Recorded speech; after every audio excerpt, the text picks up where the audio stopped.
بات کر لیتے ہیں. جمیل احمد خان صاحب ہمارے ساتھ موجود ہیں, سابق سفیر ہیں اور ہمارے ساتھ اگر مشرق وسطیٰ کی صورتحال پر اکثر ہم ان سے رابطہ کر کے تھوڑی سی رہنمائی چاہتے ہیں. جمیل صاحب بہت شکریہ جی, آپ نے ہمارے لیے وقت نکالا.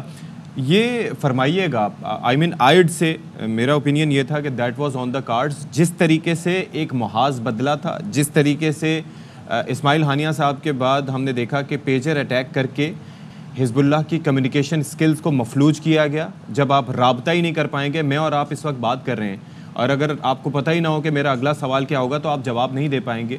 اسی طریقے سے حزب اللہ کی کیپیسٹی, یعنی کہ they moved rolled back from smartphones to the old technology and yet it backfired because the Israelis were ready for it. The intelligence they have, پھر ہیومن انٹیلیجنس دے ہیو جو ان کے units ہیں. I mean what's next for Israel? Israel نے تو اپنے عزائم کا اظہار 1897 میں کر دیا تھا اور ابھی صدف نے بھی بات کی گریٹر اسرائیل کی, تو اس وقت سے انہوں نے اپنا کام شروع کر دیا تھا. آہستہ آہستہ 48 میں انہوں نے جو پہلا ہدف اپنا حاصل کرنا تھا فلسطین میں 530 بستیوں کو مسمار کر کے اور لاکھوں لوگوں کو وہاں سے برباد کر کے اور دھکیل دیا, آپ نے اس خطے میں فلسطین کے خطے کو سپیڑ دیا اور اس کے بعد یہ ہوا کہ 67 میں مزید قبضہ کر لیا.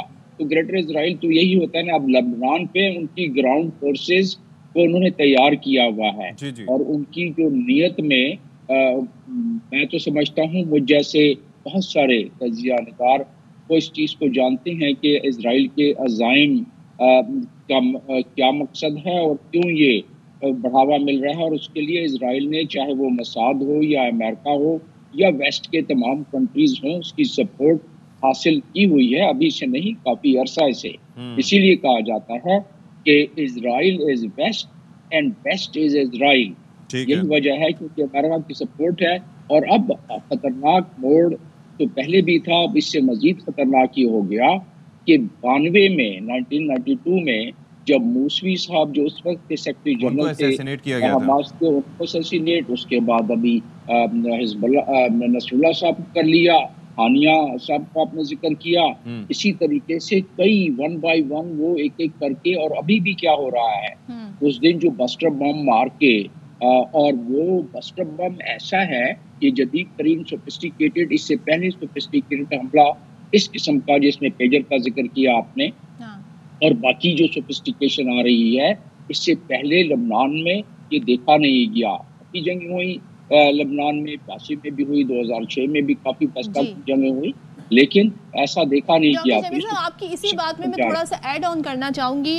بڑا سوال ہم اٹھاتے ہیں, مسلم امہ کی خاموشی, کیوں چپ ہیں, کیوں جواب نہیں دیتے؟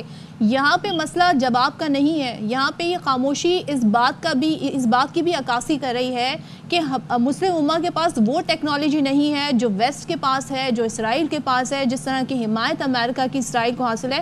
اس کا اظہار جس طریقے سے اسماعیل ہانیہ کی شہادت ہوئی, جس طریقے سے سپلائی چین حملہ کر کے پیجر کو نشانہ بنا کے ان کے ذریعے انہوں نے ٹیکنالوجی کا استعمال کر کے لوگوں کو نقصان پہنچایا, اب جس طریقے سے حسن نصر اللہ ملک کی شہادت ہوئی ہے, تو ایک بڑا واضح ڈیفرنس ہے. یہ خاموشی اس بات کا اظہار کر رہی ہے کہ they know کہ we do not have that kind of capacity which Israel has. Absolutely. In fact, they know our capacity and they know how united we are. OIC کا ان کو پتا ہے کہ کس طرح انہوں نے قابو کیا ہوا ہے OIC کا.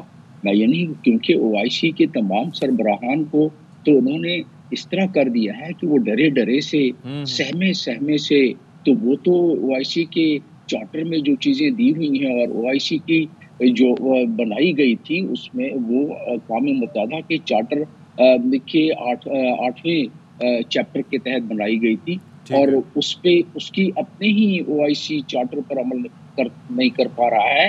فلسطین سر فہرست ہے OIC کے چارٹر میں, اس کے پریمبل میں دیا ہوا ہے, اس کے آرٹیکل 18 میں دیا ہوا ہے کہ فلسطین کی کس طرح سپورٹ کی جائے گی اور جہاں بھی مسلم امہ کو پرابلم ہوگی وہاں کس طرح سب مل کے. اب یہاں تو بیان دینے کے بھی قابل نہیں رہے. میں تو تعجب کر رہا ہوں کہ ایران نے جو بیان دیا ہے انہوں نے صرف 5 days مارننگ کا دیا ہے, اور تعجب اس میں زیادہ اس لیے بھی نہیں ہے کہ جس طریقے کی بحری بیڑے لگا دیے گئے ہیں, امریکہ نے چاروں طرف سے اپنی ڈپلائمنٹ کر دی ہے اور امریکہ نے کہہ دیا ہے کہ اسرائیل کا ڈیفنس ہم کریں گے.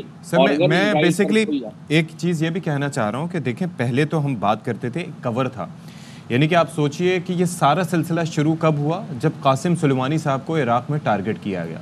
You remember that he was the head of all this. 20 میں ٹارگٹ کیا گیا اور پھر اس کے بعد سے لے کے یہ سلسلہ شروع ہوا کہ اسرائیل نے جو کام امریکہ نے شروع کیا وہ اسرائیل نے چن کے اس کو آگے منطقی انجام تک پہنچایا. اب سلسلہ کیا ہے؟ پہلے ممالک کی جنگیں ہوتی تھیں، یعنی کہ 2 فورسز بارڈر پر موجود ہیں، تو آپ نے جناب ان لوگوں کو کراس کر کے جا کے اندر کسی ہائی ویلیو ٹارگٹ کو ہٹ کرنا ہے.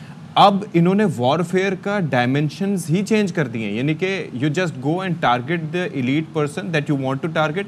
باقی جنگ کرنے کی آپ کو کیا ضرورت ہے؟ اب everybody is gone to the hiding. Afghanistan میں جنگ ہوئی، اڈے مانگے گئے جی، اب وہ ضرورت ہی نہیں ہے. آپ تو یہ ہے کہ پریسائز وہ جو بامبنگ کے ذریعے، میں تو وہ جو آپ بات کر رہے تھے نا کہ یہ کس طریقے سے ہٹ کیا، آپ اندازہ کیجئے کہ یہ بنکر بسٹرز تو 1980s سے چل رہے ہیں اور ان کو پراپرلی اور ایک سمپل میتھ کے ذریعے انہوں نے ان کو ہٹ کیا. یہ نہیں ہے کہ دے وانٹڈ سم سپیریئر. وہی F-15 اسٹارم کیٹس انہوں نے یوز کیا اور ساتھ ہی ساتھ ایک ہی جگہ پر بم برساتے رہے بیکاز دے نیو کہ وہ نیچے کتنا چھپیں گے، ایک کے بعد ایک کے بعد ایک کے بعد ایک.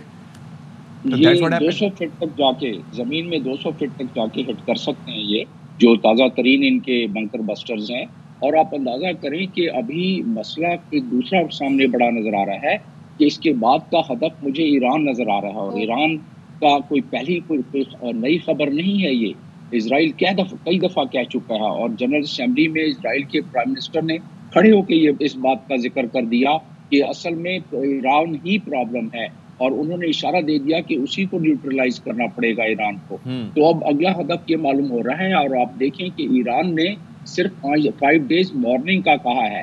ایران نے فوراً کوئی ری ایکشن نہیں دیا ہے اور وہ اس لیے نہیں دیا ہے کہ ایران کو پتہ ہے کہ اس وقت جتنے بحری بیڑے اور جتنے ساز و سامان پوری امریکہ کا لگا ہوا ہے اس کا مقابلہ کرنا تقریباً ناممکن ہے. لیکن تو آپ کو کیا لگتا ہے اب آپشنز کیا ہیں ڈاکٹر جمیل احمد خان صاحب؟ ہم جاننا چاہیں گے ایران کے پاس آپشنز کیا ہیں، کیونکہ اس نے تو اپنی پراکسی وارز کے ذریعے کوشش کی تھی کہ وہ کنٹرول کر سکے ان چیزوں کو، لیکن ایک ایک کر کے جو ہیڈز تھے ان کو القدس فورس کے ہوں یا ادھر ادھر جو دوسرے لوگ ہوں ان کو کی پوسٹ پہ لوگ ہوں ان کو ٹارگٹ کر دیا گیا. حماس کے سربراہ کو ٹارگٹ کر دیا گیا، حزب اللہ کے سربراہ کو ٹارگٹ کر دیا گیا. اب ایران اس سچویشن میں کیا کرے؟ کیونکہ آپ کو لگتا ہے کہ اپنے رینکس میں بھی دیکھنا ہوگا القدس فورس کے رینکس میں یا باقی لوگوں میں کہ کہیں ایسا تو نہیں ہے کہ کوئی مولز موجود ہیں جو آگے خبریں پہنچاتے ہوں؟ That's not very in common. وہ تو بہت مشکل کام ہے نا. وہ تو ظاہر دیکھتے ہی رہتے ہیں اور اب بھی دیکھتے ہیں اور آئندہ بھی دیکھیں گے. یہ تمام ممالک دیکھیں گے. آپ دیکھیں یہ کہ یہ تنظیمیں ہیں اور اب جو آگے منظرنامہ نظر آ رہا ہے وہ پہلے آپ نے بوبی ٹریپ کی وارفیئر تو دیکھ لی جو کہ اقوام متحدہ کے قوانین کے بالکل خلاف ہے، لیکن کون دیکھتا ہے قوانین کو؟ یہاں اسرائیل کے آگے تو انٹرنیشنل قانون کچھ بھی نہیں ہے. بوبی ٹریپ کا سلسلہ شروع ہو گیا. اگلا منظرنامہ جو نظر آ رہا ہے اس کے بعد جو کہ کچھ ممالک، یہ پڑوسی ممالک، ریجنل کنٹریز، وہ اس چیز کے بالکل قابل ہیں کہ وہ نینو روبوٹس کی طرف آ جائیں. اور نینو روبوٹس اگر آ گئے اس طرف تو وہ مچھر سے بھی انسان کی موت ہو جاتی ہے. اور یہ آگے جا کے ٹیکنالوجیز کچھ کنٹریز کے پاس ہمارے ہے. دوسرا اس میں ایک خطرناک موڑ جو نظر آ رہا ہے جس پہ محسوس ہوتا ہے کہ اسرائیل کہیں حملہ نہ کر دے ایران پر، جو کہ اس نے اس کے پرائم منسٹر نے کہا ہے کہ کوئی ہماری تجزیہ نہیں ہے. تو اگر وہ پہلے بھی جب نیوکلیئر ریکارڈ کی بات ہو رہی تھی تو اسرائیل انسسٹ کر رہا تھا کہ ریکارڈ مت کرو، اس کو نیوٹرلائز کرنا پڑے گا. اب ایران کی انریچمنٹ 60% تک پہنچ گئی ہے. دنیا کے ویسٹ کے جتنے بھی کنٹری ہیں ان کو پتا ہے کہ یہ ہفتوں کی بات ہے کہ وہ نیوکلیئر ویپن کو حاصل کر سکتا ہے، بنا سکتا ہے. تو اس صورت میں ٹائم بڑا کم ہے. اس ٹائم کے اندر اگر یہ OIC کنٹریز اور دنیا نے کچھ نہ کیا تو یہ بار بڑی پھیل سکتی ہے. بالکل آپ صحیح فرما رہے ہیں doctor Jamil Ahmed Khan. Thank you so much ہمارے ساتھ